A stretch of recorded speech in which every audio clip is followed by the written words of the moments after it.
Hatimaye kocha Romain Folz wa wananchi Yanga amefutwa kazi na badala yake msaidizi wake Patrick Mabedi ndiye alikabidhiwa timu wakati ikitafuta kocha mwingine mkuu. Taarifa iliyotolewa kwa umma leo hii ikiwa ni muda mfupi tu baada ya Yanga kutoka kucheza dhidi ya Silver Strikers kule nchini Malawi na kupoteza kwa bao 1-0 mechi ya kwanza ya kuania kufuzu kwa hatua ya makundi ligi ya mabingwa barani Afrika, ndipo Yanga wakatoa taarifa hiyo.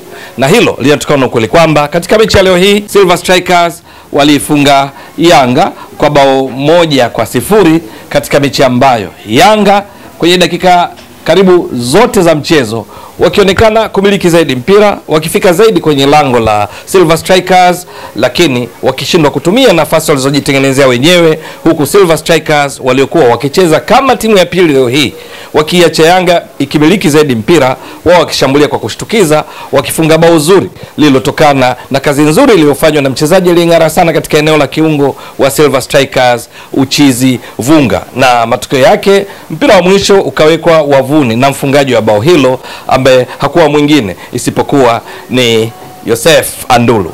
Katika mchezo wa leo hii Yanga katika muda mwingi wa mchezo licha ya kuwa na mpira, lakini walionekana kana kwamba wamezidiwa kimbinu na Silver Strikers inayoongozwa na kocha wa muda aliyeshika kwa muda timu hiyo, na sio mwingine ni Edson Kadenge Mwafulirwa.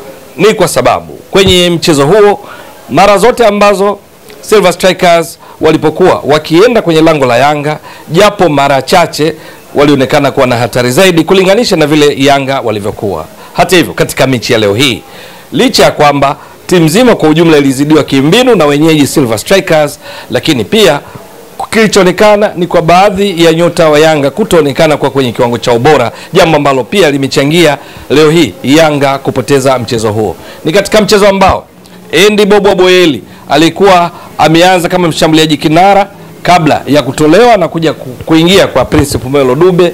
Alipata nafasi ya kufunga, hakufanya hivyo. Kiungo Mohamed Momo Dumbia alipata nafasi ya kufunga, hakufanya hivyo, hasa katika dakika ya 88 wakati alipokuwa anamwelekea golikipa George Chikoka wa Silver Strikers, lakini katika tukio ambalo ilitazamiwa afanye jaribio la kufunga kwa kupiga shuti alijigonga. Matokeo yake walinzi wa Silver Strikers waliwahi mpira, lakini ni katika mechi ambayo Peodo Pacome Zouzoua alipata nafasi takriban 2 ikiwamo ya tukio la mwisho kabla ya filimbi ya mchezo kumalizwa leo hii alishindwa kufunga. Lakini vile vile zipo nyakati ambazo Yanga alitenza nafasi mtokea benchi Edmund John, kuna mpira alipata wachezaji wenzake wakiwa katika nafasi nzuri kuelekea kufunga, akataka kujaribu yeye kutokea mbali, mpira ambao ulikwenda juu zaidi. Ni katika mechi ambayo Yanga licha ya kupoteza mchezo walifika mara kadhaa, lakini uwezo wao wa kuweka mpira wavuni uliwaathiri kwa kiasi kikubwa. Lakini sio hayo tu, baadhi ya nyota wake leo hii hawakuonekana kuwa na kiwango bora cha vile ilivyotarajiwa.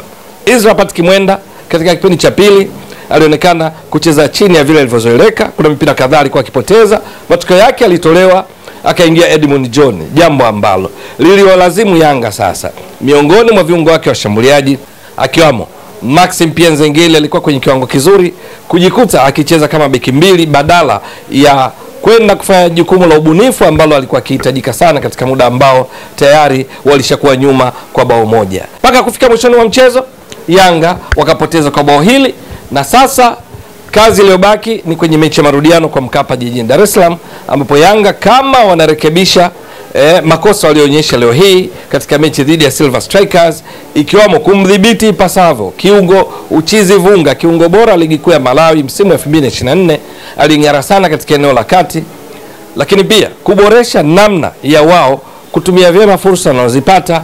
Ni dhahiri kwamba Yanga ina uwezo wa kupata zaidi ya bao 1 na kisha kuhakikisha waruhusu bao ili kusonga mbele, kwa sababu kwa kanuni za CAF Yanga watahitajika kushinda walau kwa mabao 2-0, lakini wakati huo wakihakikisha hakuna bao ambalo Silver Strikers wanalipata, kwa sababu ikitokea Silver Strikers wakifunga katika mechi ya marudiano Yanga watalazimika kuwa na margin ya mabao 2 kwenda juu, kwa maana ya tofauti ya mabao, kwa sababu wakishinda 2-1 kwa mfano matokeo ya jumla yatakuwa 2-2, kwa kuwa leo wamepoteza kwa bao 1-0, maana yake itakuwa 2-2. Silver Strikers watasonga mbele kwa faida ya bao la ugenini. Lakini hata wakishinda 3-2 au 4-3, kwa maana kwamba tofauti ya bao ikiwa ni 1 huku Silver Strikers wakiwa wamefunga mchezo huo, maana yake matokeo ya jumla Yanga watakuwa wametolewa katika hatua ya pili ya raundi za awali za kuania kufuzu kwa hatua ya makundi, jambo ambalo litakuwa ni anguko kubwa, kwa sababu msimu uliopita